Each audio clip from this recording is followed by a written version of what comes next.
tie in this idea of vicarious resilience too, as a coping skill.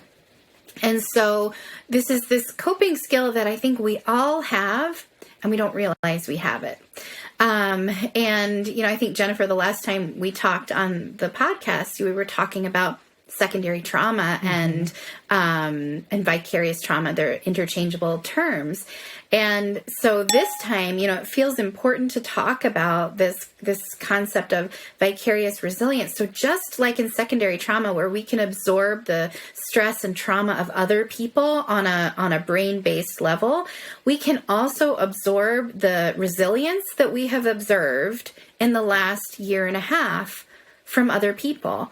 And that might be resilience that we've observed in friends and family and our direct community. It also might be on a worldwide level. The thing that jumps out to me as an example of vicarious resilience, for those who might remember early in the pandemic, last or 2 springs ago now, at 8:00 all over the world, people would ring bells and shout out their door and have this moment of intentional, positive energy for the first responders and the healthcare workers that were supporting. And those people were demonstrating their resilience. And then all of the other people around who were cheering and celebrating were saying, we see your resilience, and that means a lot to us.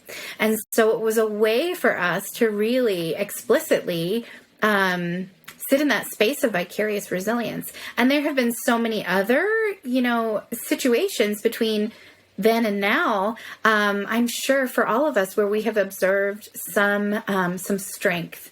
And maybe we don't feel that way. We feel anxious, we feel worried, but we can observe and really take in on a brain-based level the resilience of other people as a way to cope with this reentry anxiety.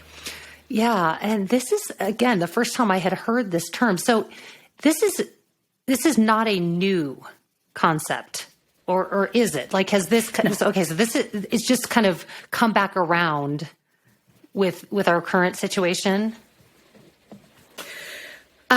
The idea of vicarious resilience, perhaps. I'm not hearing it on a wider, media kind of a level. I think it's something you and I are talking about today, but it's something that, as a trauma therapist, is really important for me as a provider, because sometimes the work can feel so heavy. Yeah. And I'm an empathetic person. You're an empathetic person. Most people who work with humans have a great deal of empathy.